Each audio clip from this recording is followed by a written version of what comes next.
Boa noite. Que a paz de Jesus e o amor de Maria possam permanecer conosco. Eu pergunto se o som está contendo. Ótimo. Está muito bom. Está ótimo. E a tela também está visível, certo? Certo. Tá bom. Então, como já vimos na tela inicial, o tema do nosso estudo de hoje, a nossa irmã Amanda já tocou no assunto, tem a ver com o capítulo 11 do Evangelho segundo o Espiritismo. Perdão, Luiz, é Maurício. Oi. Você não está projetando ainda não, tem que compartilhar a sua tela, tá? Vamos lá. Eu não estou vendo a minha Luiz.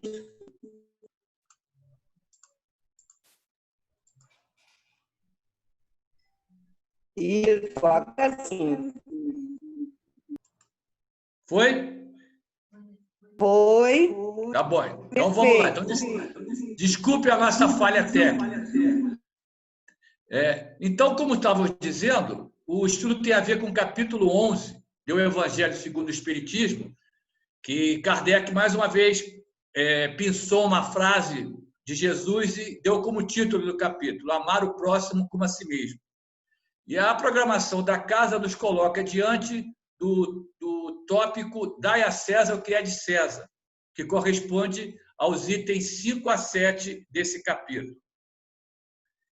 Bem, mas se nós analisarmos a obra, o Evangelho segundo o Espiritismo, vamos verificar que, com frequência, os tópicos dos capítulos diagramados por Kardec geralmente tem a ver com o título do capítulo. E o estudo de hoje não foge a essa convicção. Então, antes que a gente se dirija ao tópico Dai a César o que é de César, vocês vão me permitir eu fazer uma breve introdução dos itens que já foram estudados numa reunião anterior, que certamente vão mostrar o nexo que existe entre o tema de hoje e o título do capítulo, tá certo? Bom, então Kardec começa o estudo desse capítulo 11 com o tópico Mandamento Maior. E nesse cenário, ele vai se utilizar do capítulo 22 do Evangelho de Mateus, onde, evidentemente, a gente está fazendo aqui um resumo da página do Evangelho que Kardec utilizou, e vou fazer o seguinte comentário. Vocês vão ver que há uma similaridade entre o que aconteceu nesta passagem que vamos analisar agora com a passagem que vai ser, corresponde à programação de hoje, o Dai a César o que é de César. Qual é o fator comum?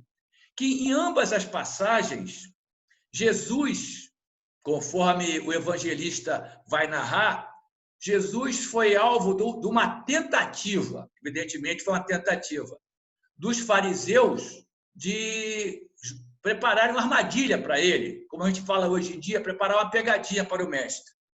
Nesse trecho inicial, esse do mandamento maior, como nós chegamos a essa passagem que está na tela? Jesus tinha acabado de conversar com os saduceus sobre as tábuas da lei. Então, comentou a respeito dos 10 mandamentos. Então, o que os nossos grandes amigos fariseus fizeram? Opa, vamos armar uma para Jesus. Então, aproveitando, já que o mestre havia tocado no assunto dos 10 mandamentos, perguntaram a ele, né? Mas, mestre, sim, eles, apesar da ironia, chamavam Jesus de mestre. Mas, mestre, desses 10 aí, qual é o mandamento maior? Já preparando, de acordo com a resposta que o mestre desse, eles viessem com uma réplica provocativa, ok? Só que Jesus, evidentemente, não caiu nessa nem na outra pegadinha que a gente vai comentar mais adiante, porque o mestre respondeu sobre qual era o mandamento maior. Como vemos na tela, amarás o Senhor teu Deus de todo o teu coração, de toda a tua alma e de todo o teu espírito. Este é o maior e o primeiro mandamento. Só que, antes que os fariseus tivessem a chance de emendar com alguma réplica, o mestre, ele que emendou. E aqui tendes o segundo, semelhante a esse: amarás o teu próximo como a ti mesmo. Então, meus amigos, quando nós vemos essa segunda frase de Jesus, mostrando o título, que tem a ver com o título do estudo do capítulo de hoje, a gente pode verificar que Jesus já havia tocado nesse assunto. Ele já tinha explicado o que era amar o teu próximo como a ti mesmo.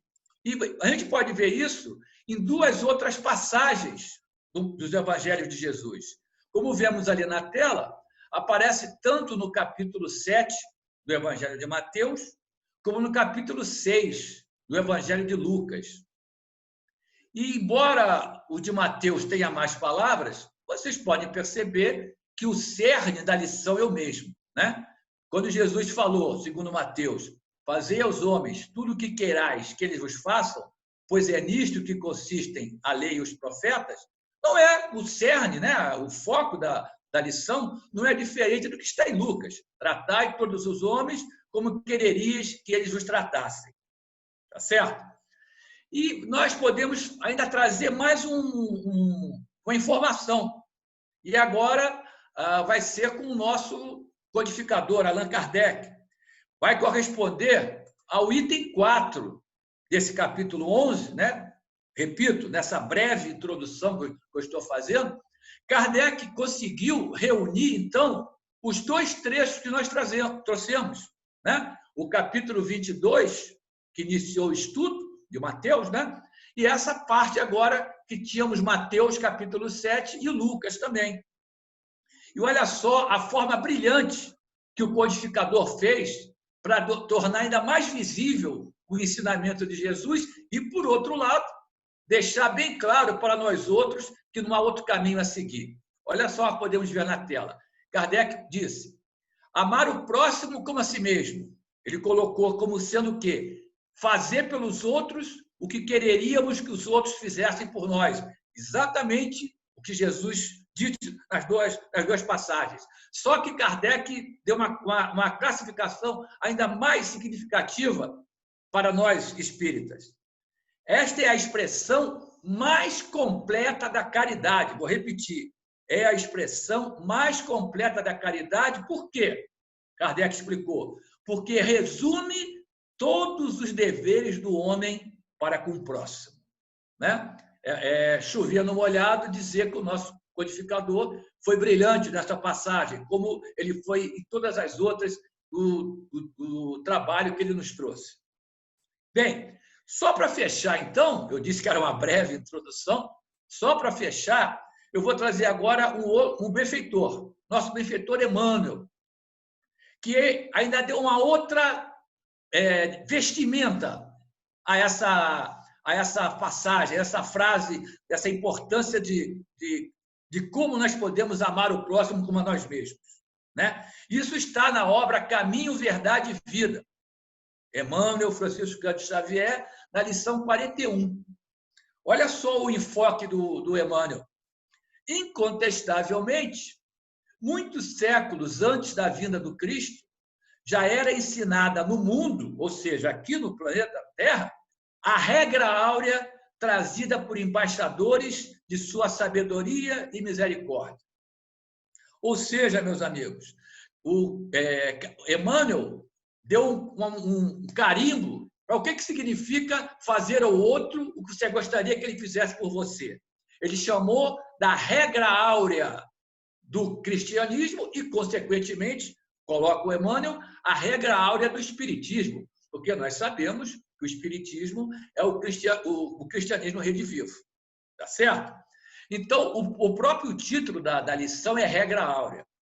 E aí, alguém poderia, se fosse um estudo interativo, perguntar, mas, poxa, se o plano superior, se especialmente Jesus, governador do orbe, enviou esses embaixadores, esses mensageiros, para trazerem essa regra áurea, por que eles não alcançaram o sucesso né, que o mestre amado conseguiu. E aí poderíamos afirmar, no primeiro momento, fazer referência a que Jesus foi o ser mais perfeito que já pisou nesse planeta. Claro, ninguém vai deixar de considerar isso. Mas olha só o ponto de vista do Emmanuel, um outro viés, não menos importante. Disse ele: importa esclarecer, claro, meus amigos, que eu estou saltando aqui na página da lição 41, importa esclarecer, todavia, que semelhante princípio é transmitido com maior e menor exemplificação de seus expositores. Então, agora entendemos, meus amigos, por que os enviados do plano superior, os mensageiros de Jesus, os embaixadores, como Emmanuel citou, não conseguiram alcançar o resultado que o Mestre Jesus conseguiu. A palavra está ali em itálico, exemplificação. Porque Jesus, como nós sabemos, além de trazer para nós outros, humanidade terrestre, as lições divinas, ele se preocupou em exemplificar uma a uma dentro da pedagogia do amor que ele nos trouxe para nós, humanidade terrestre. Então, o Emmanuel chama a atenção que essa foi a diferença. Jesus falou, doutrinou, mas exemplificou. Ok, meus amigos? Então, agora podemos passar para o que está programado pela casa para a reunião de hoje. Dai a César o que é de César. E aparece ali, em cima na tela, que os 3 evangelhos de Mateus, de Marcos e de Lucas apresentam a mesma passagem. Tá certo? O Kardec escolheu o capítulo 22, mais uma vez, de Mateus, para trazer essa passagem que vamos estudar agora. Então, eu faço questão de lembrar aquilo que eu comentei em relação à passagem inicial. Aqui também os fariseus prepararam uma armadilha para Jesus. E qual foi o momento? Já que vocês estão vendo ali que o texto de Mateus começa os fariseus tendo se retirado. O que aconteceu antes disso? Né? Seguinte, evidentemente, não vou falar aqui o texto todo, porque nós temos um tempo, né, que temos que obedecer. Mas, resumidamente, isso tem a ver com a parábola do grande banquete, também conhecida como a do festim das bodas. Tá certo? Jesus contando que um rei ia casar o seu filho e enviou convites para aquelas pessoas que ele considerava para comparecerem à cerimônia, ao evento, né? E, conforme o mestre narra, ninguém quis vir. Deram uma desculpa, não posso, estou ocupado, etc. O rei, então, insistiu, mandou de novo outros mensageiros. O que aconteceu? Não só o convite foi recusado, como os mensageiros foram mortos pelos, então, convidados. E o rei, então, mandou outra equipe de mensageiros que fossem aos caminhos, às estradas, e que quem eles encontrassem das encruzilhadas, tanto bons quanto maus, trouxessem para a festa de casamento do filho dele. E, resumindo, como eu disse a vocês, a frase final é que traz o significado para nós outros, né? Especialmente nós que temos as luzes do Espiritismo para entendermos determinadas passagens de Jesus que não ficaram totalmente explícitas. Ao final, Jesus disse: muitos os chamados, poucos os escolhidos. Então, foi esse o contexto, né? Os fariseus, então, depois de terem escutado aquilo, se retiraram, né? Porque certamente se viram descritos naquela parábola e, olha só o que diz Mateus, entenderam-se entre si para enredá-lo com as suas próprias palavras, ou seja, vamos fazer uma pegadinha para, de acordo com o que Jesus responder, a gente tirar proveito em cima disso. Muito bem. Então, segue a narrativa do Mateus. Mandaram, então, seus discípulos. Eu só um comentário. No Evangelho de Lucas, o negócio está tão mais claro que Lucas fala assim, mandaram, então, seus espias. né? Os espiões dos fariseus. E foram até Jesus e disseram: mestre, olha só, primeiro eles vão dourar a pílula, né? Mestre, sabemos que és veraz, ou seja, sabemos que és verdadeiro, autêntico, e que ensinas o caminho de Deus pela verdade, sem levares em conta a quem quer que seja, porque nos homens não considera as pessoas. Olha só, encheram a bola de Jesus, né? Olha a tática que eles estão usando. E o que aconteceu? Eles, então, fizeram a pergunta, a pegadinha. Dize-nos, pois, qual a tua opinião sobre isto? E qual foi a pergunta que eles queriam que Jesus respondesse? É-nos permitido pagar ou deixar de pagar a César o tributo? Bom, o que aconteceu em seguida na narrativa de Mateus? Mateus já mostra que não era só Jesus, ele próprio, Mateus, já conhecia quem eram os fariseus. Então, olha lá o que está no texto. Jesus, porém, que lhes conhecia a malícia, respondeu: hipócritas, por que me tentais? Você já deu uma pancada nos caras, com luva de pelica, mas deu. E pediu, então, que eles, né, os fariseus ali, os enviados dos fariseus, apresentassem uma das moedas que eles utilizavam corriqueiramente para pagar os tributos. E um deles apresentou a moeda de 1 denário, né? Evidentemente, tinha uma esfinge e uma inscrição abaixo. E Jesus, então, diante daquela moeda, perguntou ao representante dos fariseus: de quem são esta imagem e esta inscrição? E eles responderam, tinha mais de um, responderam em uníssono: de César. E aí, meus amigos, o que aconteceu? Mais uma vez, Jesus, repito, o ser mais perfeito que já pisou nesse planeta, quando a Terra foi criada há cerca de 4,6 bilhões de anos, já era um espírito puro, no contexto moral e intelectual, como aprendemos na doutrina espírita, ele não ia cair numa pegadinha.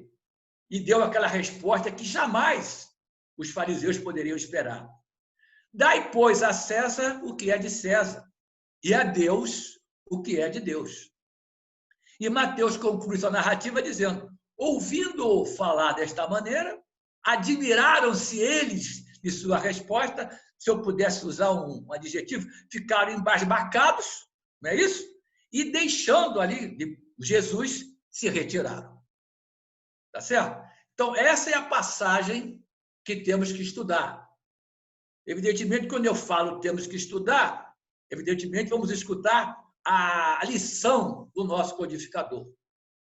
Os ensinamentos que Kardec depreendeu desse texto e trouxe para nós outros, para a nossa felicidade, que só tem aquela contrapartida. Não vamos poder alegar posteriormente, quando regressarmos à pátria espiritual: eu não sabia. Não. Com lições como essa, com a clareza como essa que Kardec nos traz, não tem como alegar que a gente não entendeu, que não conhecia. Então, vamos lá ao que disse o codificador. A questão proposta a Jesus era motivada pela circunstância de que os judeus, abominando pagar o tributo que os romanos lhe impunham, haviam feito do pagamento desse tributo uma questão religiosa. E, acrescenta o codificador, numeroso partido se fundara contra o imposto. Haviam se reunido, formado um bloco, estavam revoltados com aquele pagamento do imposto, ainda mais pagar para o invasor, os romanos.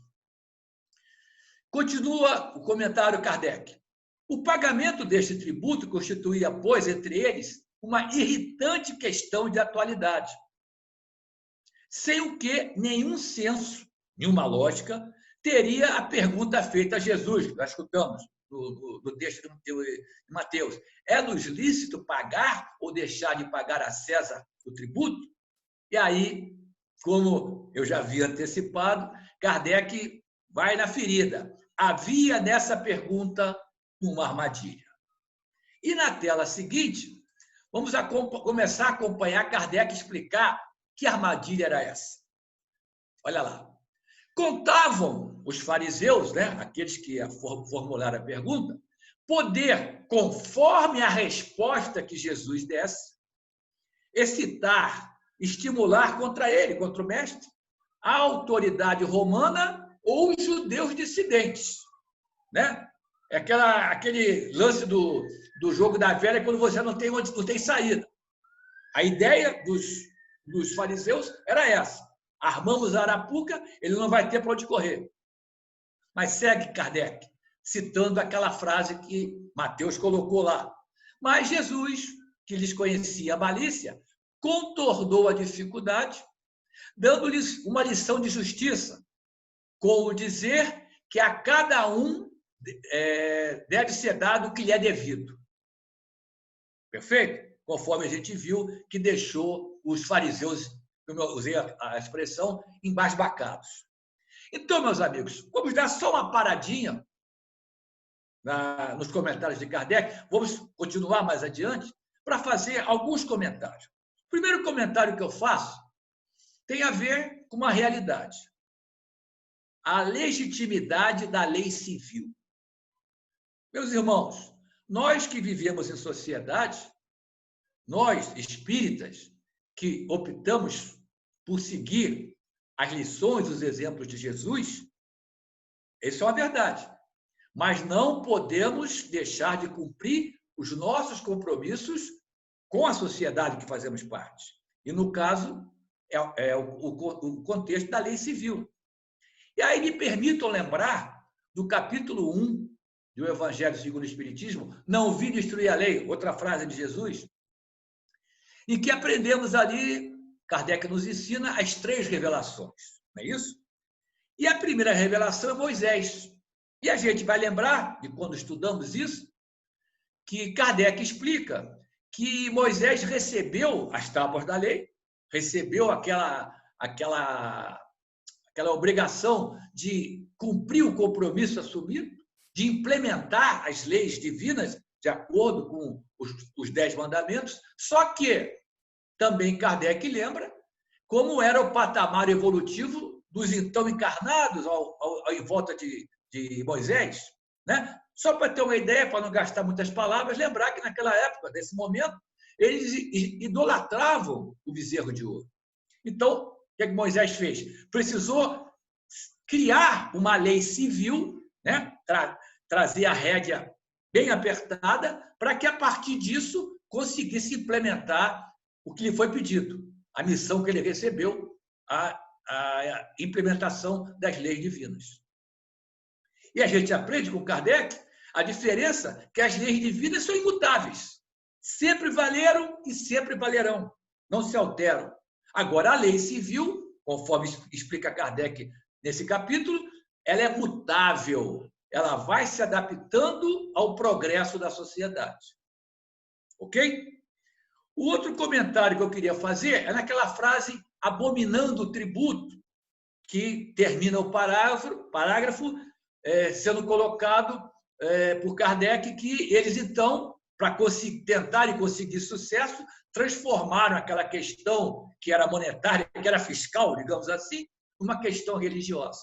Eles sabiam que, se levassem para o lado religioso, né, teriam alguma possibilidade de alcançar o que eles pretendiam. Tá certo? O outro comentário aí é a armadilha que Kardec menciona. É o que está ali no início dessa tela, né?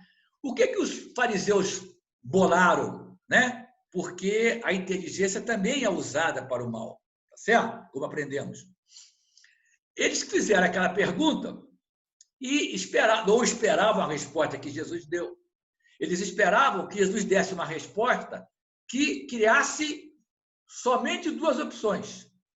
Primeiro, ou Jesus iria responder criticando o imperador romano, ou Jesus iria responder indo contra os judeus dissidentes, indo contra o povo que o considerava como sendo o Messias. Então, aparece ali. O que eles queriam inicialmente? Criar confusão, criar o caos, né? Lançar Jesus às feras, de um lado ou de outro. Eles sabiam que Jesus iria se desgastar. Como já vimos, eles só não contavam com a resposta do mestre.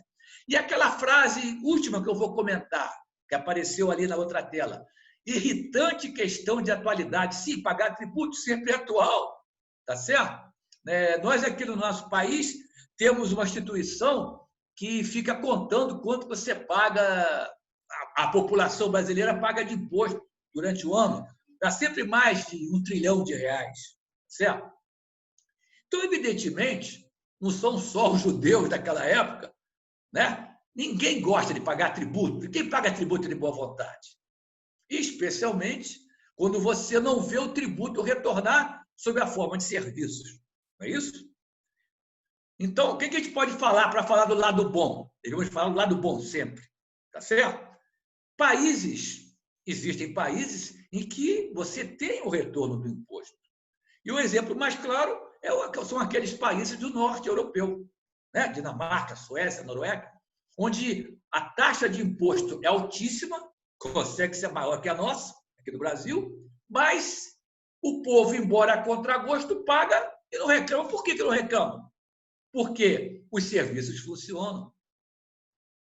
Eles têm saúde por conta do Estado, têm educação até o 3º grau por conta do Estado, inclusive na parte de pós-graduação, e tem a segurança, né? Não tem crime? Não, tem crime, mas não no patamar de países como nós conhecemos. Tá certo? Então, nesse cenário, o povo acaba pagando o imposto, não sorrindo, mas sabendo que vai ter o retorno sob a forma de serviços. Ok? Voltemos a Kardec. Ele vai na sentença, na resposta que Jesus deu. Dai a César o que é de César, e a frase completa, e a Deus o que é de Deus, não deve, entretanto, frisa o codificador, ser entendida de modo restritivo e absoluto. E ele vai explicar por quê. Como em todos os ensinos do mestre amado, frisa Kardec, há neles um princípio geral, que se encontra resumido sob uma forma prática e usual, e deduzido de uma circunstância particular. O que está dizendo Kardec? Está colocando o seguinte, que nesse ensinamento, e como a gente sabe, e Kardec disse, como em todos os ensinos de Jesus, sempre nos ensinos de Jesus, o mestre se aproveitava de uma situação local, uma situação que envolvia não muitas pessoas, especialmente naquela época, eram aldeias, e as aldeias não tinham muitos moradores, muitos habitantes. Mas Jesus se aproveitava de uma situação local, da chance de utilizar um exemplo que se aplicasse àquela população, tá certo? Para dar um ensinamento geral, como foi esse o caso. E então Kardec continua dizendo o seguinte, que princípio é esse? Esse princípio é consequente, né? É resultante daquele princípio que já apareceu na introdução que nós fizemos, aí vocês entenderem a conexão entre o tópico e o título do capítulo, né? Daquele segundo o qual devemos proceder para com os outros como queiramos que os outros procedam para conosco. Não é isso? Foi que já escutamos isso? Já estudamos isso hoje? Né? Aí eu faço uma pergunta ali, é fácil conseguir isso, meus amigos? No papel até é. Não é isso? Mas, considerando estarmos no século XXI, no ano de 2020, e falando da humanidade terrestre como um todo, não podemos afirmar que todos já são assim ou nenhum é assim. Mas, como um todo, como uma média, pelo que a gente vê no dia a dia, tá certo? Pelo que a gente vê acontecer ainda nesse período de dificuldades, lamentavelmente, isso não está sendo conseguido pela humanidade ainda. O advérbio não pode faltar. Mas, em seguida, eu coloco ali. Mas, no futuro, essa é a certeza, essa é a convicção que nós temos que ter. Na parte 3ª do Livro dos Espíritos, temos o estudo das leis morais. E a 7ª lei qual é? A lei do progresso, não é isso? E lá, Kardec recebe a informação dos espíritos que o auxiliavam, que o progresso é inevitável, é inexorável. Tá certo? Então, pode demorar um pouco mais de tempo, mas o futuro da humanidade terrestre, o futuro dos espíritos criados por Deus, é se tornarem espíritos puros. É progredindo passo a passo dentro daquelas duas escalas. Escala dos espíritos e escala dos mundos, que já aprendemos em outros momentos. Né? Lembrando que, na proporção que os habitantes de um orbe progridem moralmente, esse orbe também progride. Bem, vamos voltar para Kardec para encerrar os seus comentários. Ele, então, fala que esse princípio, né, a regra áurea, que o Emmanuel chama, condena todo prejuízo material e moral que você possa causar a outro. E mais, ele acrescenta, toda postergação dos interesses do outro. Porque é muito comum a gente ver, né, no nosso dia a dia, quando o assunto nos interessa, a gente quer velocidade de avião supersônico, de Fórmula 1. Agora, quando o interesse não é nosso, tem a ver com o nosso próximo, o que acontece muitas vezes? Vamos usar velocidade de cágado, ou um pouquinho mais rápido, velocidade daquele antigo Fusca. Espero que eu tenha entendido a analogia que eu fiz. Né? Kardec se refere a isso. E acrescentou o outro ponto fundamental. Prescreve o respeito aos direitos de cada um, como cada um deseja que se respeitem os seus. Em outras palavras, é a regra áurea. Mas aqui ele fala dos direitos de cada um. Tá certo? Hoje em dia, meus amigos, conforme dizem os entendidos nessa área, e eu prefiro dizer, de uma maneira cheia de esperança, que até antes da pandemia, a sociedade como um todo, né, a humanidade terrestre, se transformou numa sociedade individualista. Todos, não são todos, eu repito, falo numa amostragem significativa. Então, essa é a questão. Hoje em dia, todo mundo, ou quase todo mundo, conhece os seus direitos, não é isso? E exige que os seus direitos sejam respeitados. Mas, espera aí, só tem direito? Não. Na tela ali aparece a dicotomia, o antagonismo. Temos direitos, sim. Temos que exigir que eles sejam cumpridos, mas também temos deveres. E também temos que fazer a nossa parte. Temos que cumprir. Porque onde é que acaba o direito, o teu direito? Os teus direitos. Onde acabam? Eles acabam onde começam os direitos do teu próximo. Não dá para esquecer essa fronteira. E, lamentavelmente, nesse conceito de sociedade individualista que eu me referi, muitas vezes víamos essa ultrapassagem dessa fronteira acontecer corriqueiramente. Deixa eu só ver que hora que nós temos aqui. 36. Bom, continuando com o comentário de Kardec, ele vai então encerrar seus comentários dizendo que esse princípio, né, essa regra áurea, estende-se mesmo aos deveres contraídos para com a nossa família consanguínea. Sim, já aprendemos, não fomos reunidos por acaso, nossa família consanguínea, também com a sociedade como um todo, com a autoridade, olha aí, a lei civil aparecendo de novo, mas ele frisa, tanto quanto para com os indivíduos em geral, com os nossos próximos, que já aprendemos que esse conceito de próximo não é estrito, não é restrito, ele é bastante amplo, né? Temos inúmeros próximos, todos os nossos irmãos que nos acompanham nessa atual experiência física. E aí, eu vou encerrar os comentários em relação aos comentários de Kardec, mostrando que, repetindo, a importância da família consanguínea. Mas, como foi dito por Kardec, nós fazemos parte de uma família muito maior. Uma família gigantesca, que é a família universal. E aí é Jesus, mais uma vez, que vai nos mostrar a clareza disso. É Mateus capítulo 12. Vocês observaram que só deu Mateus hoje aqui no estudo. E também essa frase do mestre amado aparece no capítulo 14 do Evangelho segundo o Espiritismo, naquele capítulo honrar pai e mãe. E o que Jesus disse? Está ali, ó. Fez aquelas duas perguntas. Quem é minha mãe e quem são meus irmãos? Para mostrar justamente isso, meus amigos.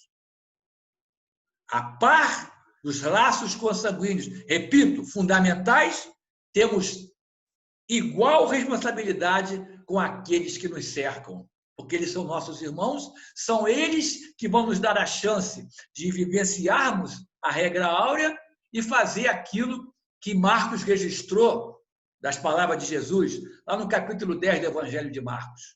Né? O mestre foi claro, eu vim para servir, não para ser servido.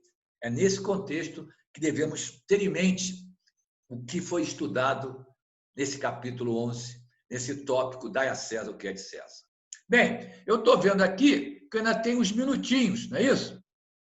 Então, me permitam trazer agora para o nosso estudo André Luiz, tá certo?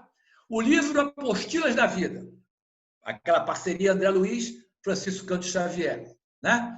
Falando, o título da lição é Caridade do Dever.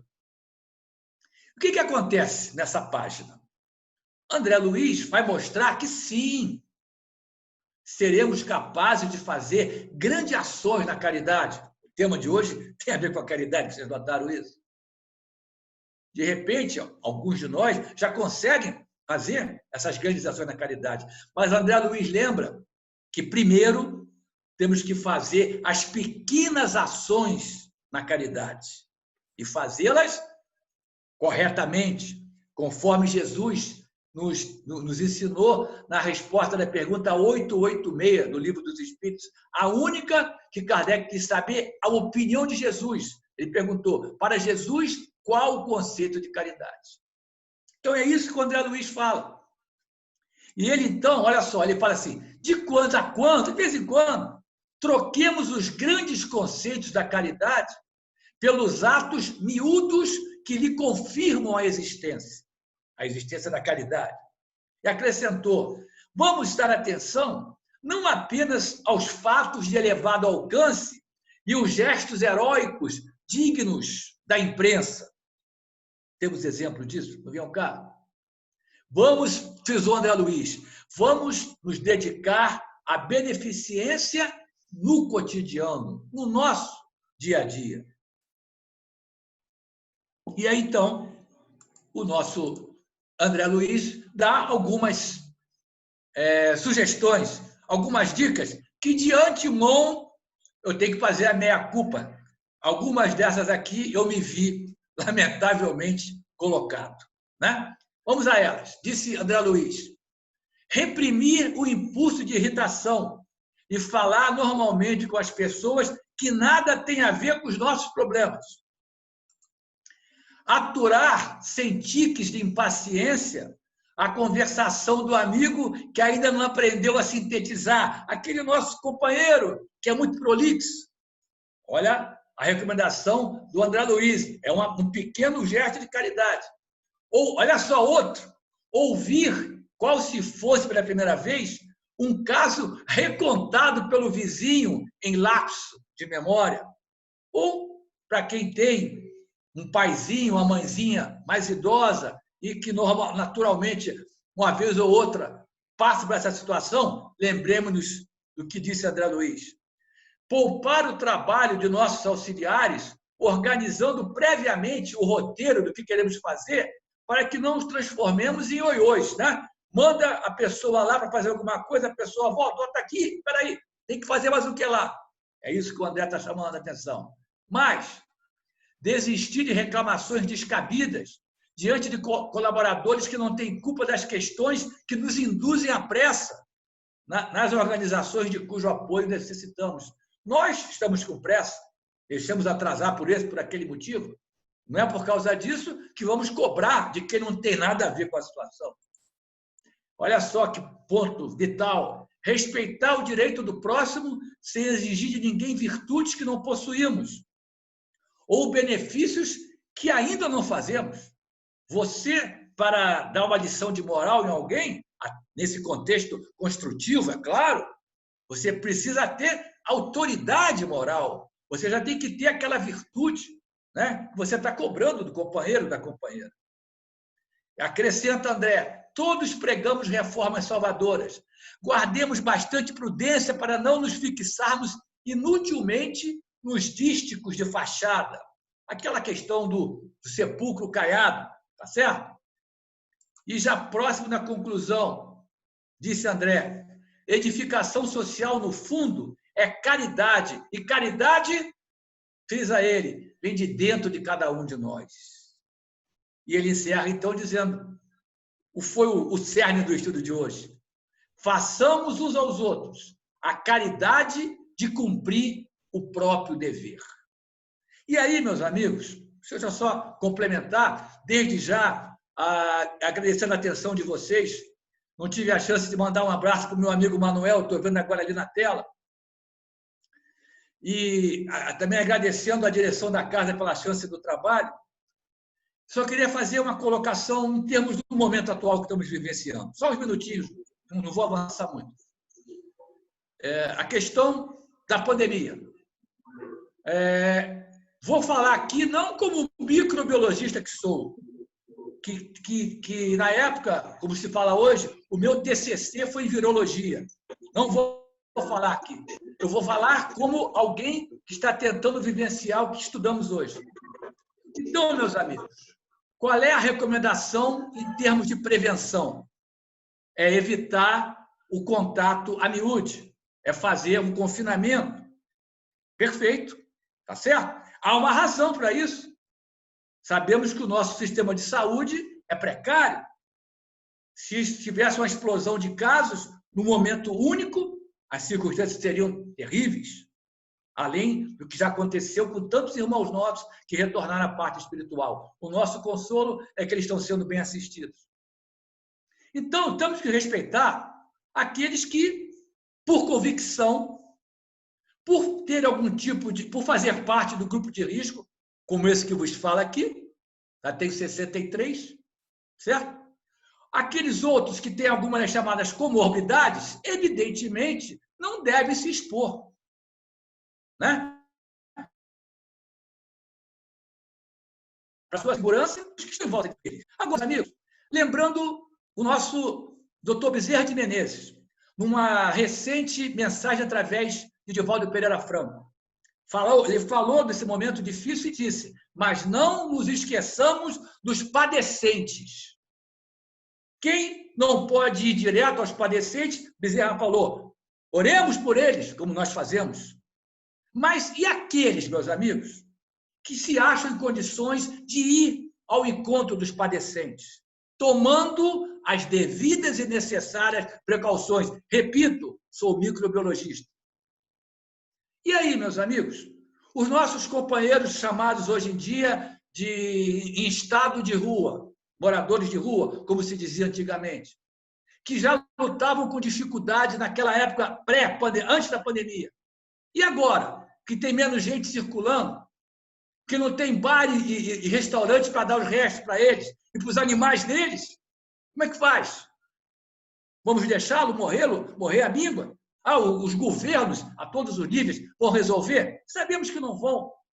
Então, temos irmãos nossos, nessa situação que eu falei, que se dispõem a fazer isso, com as devidas precauções, que estão indo para as ruas. Levar quentinhas, cobertores, álcool gel, máscara, tá certo?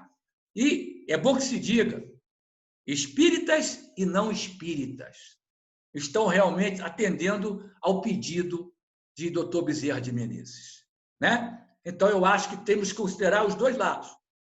Quem pode, faz. Quem não pode, ora, que também está fazendo muita coisa.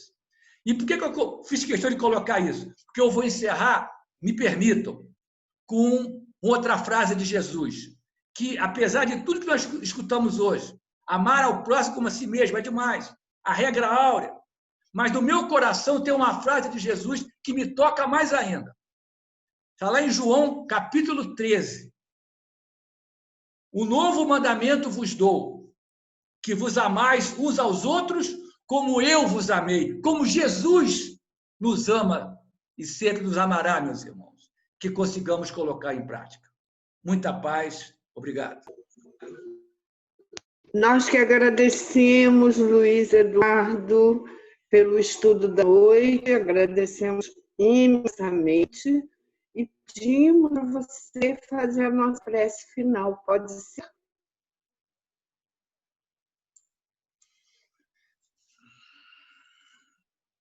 Bem, meus irmãos, agradeçamos a Jesus, nosso Mestre amado, a Maria Santíssima, nossa Mãe Misericordiosa, João Batista, o patrono da casa, e, acima de tudo, a Deus, nosso Pai, pela possibilidade que tivemos de estudar as lições, os exemplos de Jesus, e que consigamos, como já foi dito, o mais importante não é apenas ficarmos inebriados com as lições maravilhosas, que consigamos colocar no nosso cotidiano, vivenciar esses princípios, essas lições, porque desta forma estaremos realmente nos tornando verdadeiros discípulos do Mestre Jesus. Muita paz.